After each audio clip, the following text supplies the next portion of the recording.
Perkenalkan, nama saya Jason Solambela dengan NIM 220611040200. Baik, saya akan menjelaskan apa sih itu laporan arus kas atau cash flow. Laporan arus kas adalah jenis bagian laporan keuangan yang berisi tentang informasi penerimaan dan pengeluaran kas dalam sebuah perusahaan pada periode waktu tertentu. Fungsi dari laporan ini yaitu untuk memberikan informasi serta revisi dari mana uang kas diperoleh perusahaan dan dari mana mereka membelanjakannya. Tujuan dan manfaat laporan arus kas. Tujuan dari laporan arus kas yaitu untuk menyajikan informasi mengenai penerimaan dan pengeluaran kas dalam suatu periode akuntansi. Dengan adanya laporan cash flow, kita bisa menilai hal-hal berikut. Yang pertama, kemampuan entitas dalam mendapatkan arus kas.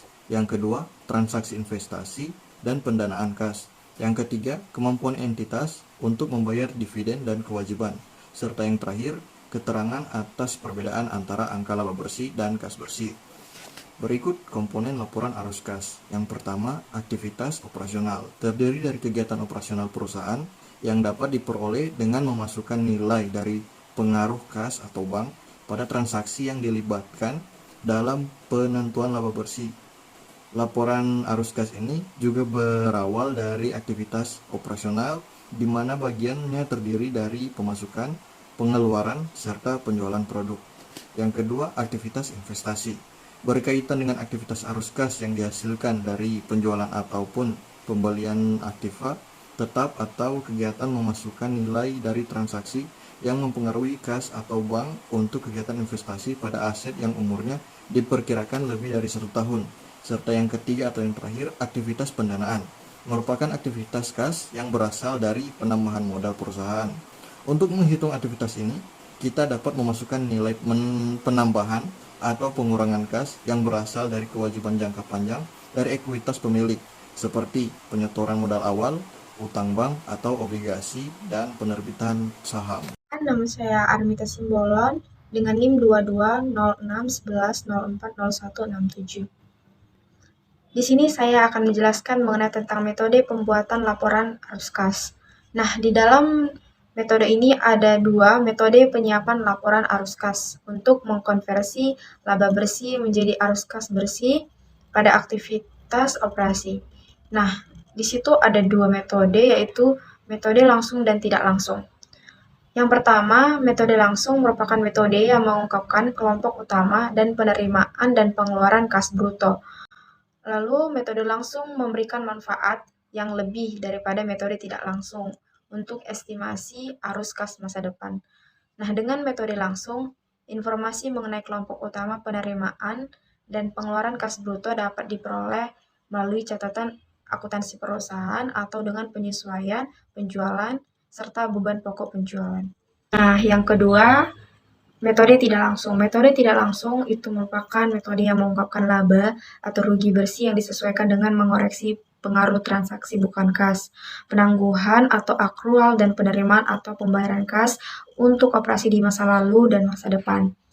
Dan unsur penghasilan atau beban yang berkaitan dengan arus kas investasi atau pendanaan.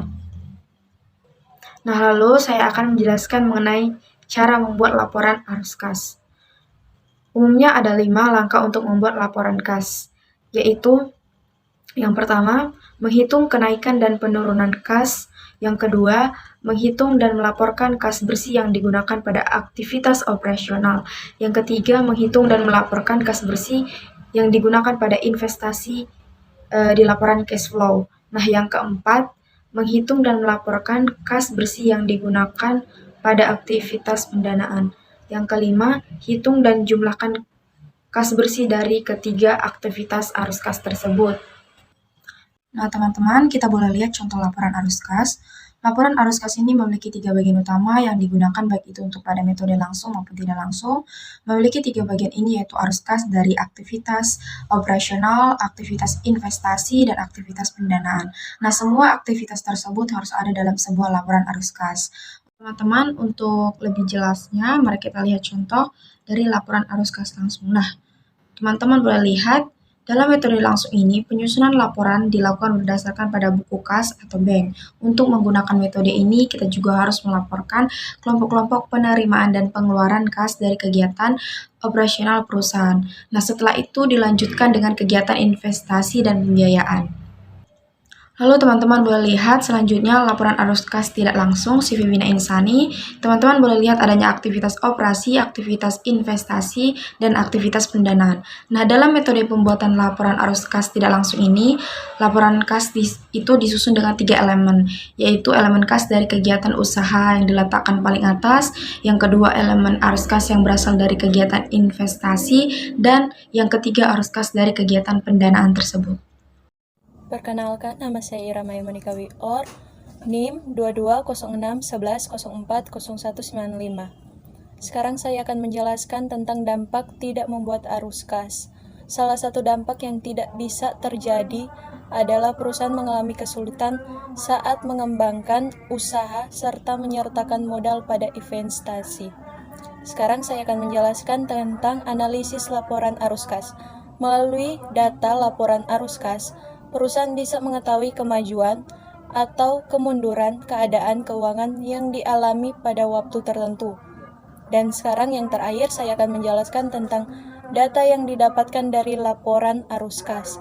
Terdapat beberapa data yang bisa didapatkan dari laporan arus kas, yaitu seperti cash flow dari berbagai aktivitas perusahaan.